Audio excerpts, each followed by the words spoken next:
Nagpupunas na si Padre.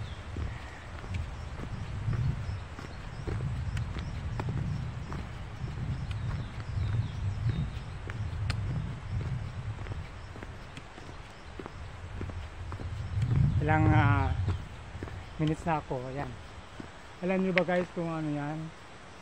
Mga ano yan, mga maraguso, mga ampalayang ligaw. Masarap yung gulayin, lalo sa munggo.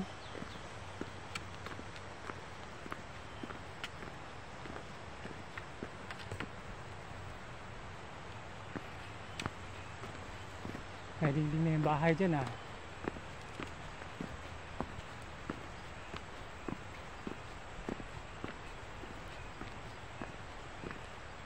Wala pa.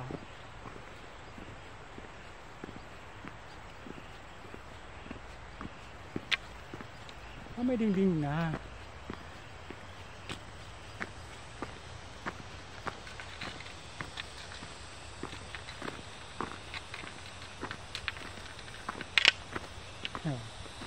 Naman daan.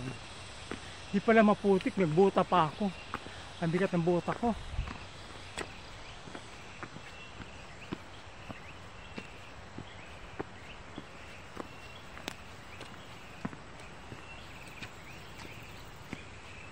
Oh, ang cute.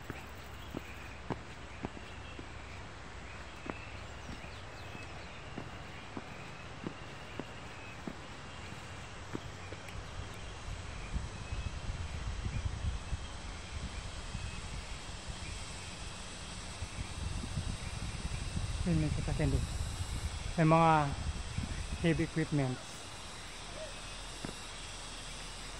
Tao po. Ikiraan. Wala yung may-ari ng bahay dyan. Ayan.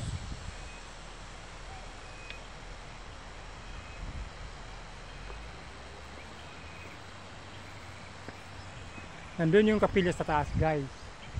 Ayun.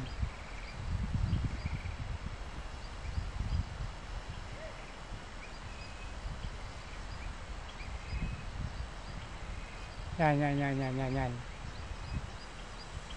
Yan, yung dulo ng daliri ko. Doon na, yun ang kapilya. Kaya lang, iikot tayo papunta doon. Mahirap umakyat dyan. Dito, may mga bahay din doon sa taas. May mga bahay din doon, oh. Mga parishioners. Dito naman sa kabila, makita nyo, taniman ng mais. Tapos meron din sila palay. Yung gasak na palay. Hindi pa pala tinutulugan yung bahay dyan na may-ari.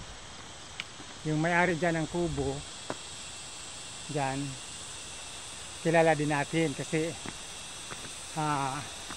isa yan sa mga parishioners natin.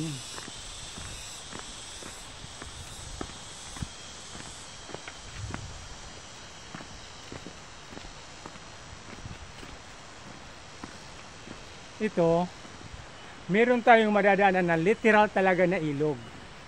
No? Literal na ilog.